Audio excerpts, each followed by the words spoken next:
ഉരുക്ക് കോട്ടയെന്ന ചുവപ്പ് കോട്ടയായിരുന്ന ഒരു വാക്കിന് മറുവാക്കില്ലാത്ത പാർട്ടി പറയുന്നതെല്ലാം പാർട്ടി ഇപ്പോൾ രാത്രിയാണെന്ന് പറഞ്ഞാൽ രാത്രിയാണെന്ന് വിശ്വസിക്കുന്ന, നേരം വെളുത്തിട്ടില്ല എന്ന് പറഞ്ഞാൽ നേരം വെളുത്തിട്ടില്ല എന്ന് വിശ്വസിക്കുന്ന, പച്ചയെ വെള്ളയാണെന്ന് പറഞ്ഞാൽ ചുവപ്പാണെന്ന് പറഞ്ഞാൽ വിശ്വസിക്കുന്ന, പച്ചവെള്ളം ചൂടുവെള്ളമാണെന്ന് പറഞ്ഞാൽ വിശ്വസിക്കുന്ന, എന്താണോ പറയുന്നത് party is the last word, party പറയും എന്ന് തീരുമാനിക്കുന്ന, കല്യാണം നടക്കണമെങ്കിൽ പാർട്ടി പറയും, മരണത്തിന് ചടങ്ങ് നടത്തണമെങ്കിൽ പാർട്ടി പറയും, എല്ലാം പാർട്ടി പറയുമെന്ന് പറയുന്ന പാർട്ടിയുടെ ഉരുക്ക് കോട്ടയാണ്.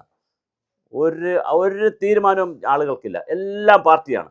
അങ്ങനെ പറയുന്ന ചുവപ്പ് കോട്ടയിൽ വലിയ വിള്ളലാണ് വീണിരിക്കുന്നത്. അത് ചെറിയ വിള്ളലല്ല. അത് MV ഗോവിന്ദൻ പിന്നെ ഗോവിന്ദൻ മാഷിൻ്റെ കാര്യത്തിലും വലിയ പ്രശ്നമാണുള്ളത്. അവിടെ തളിപ്പറമ്പിലും പയ്യന്നൂരിൽ ജയിച്ചിട്ടുള്ള 2 CPM വിമതന്മാർ ഒരുക്കിയ കെണികളോ അല്ലെങ്കിൽ പ്രശ്നങ്ങളോ മാത്രമല്ല, പാർട്ടിക്കകത്ത് അതിശക്തമായ രീതിയിലുള്ള ചോദ്യം ചെയ്യൽ കണ്ണൂരിൽ നിന്ന് ആരംഭിച്ചിട്ടുണ്ട്.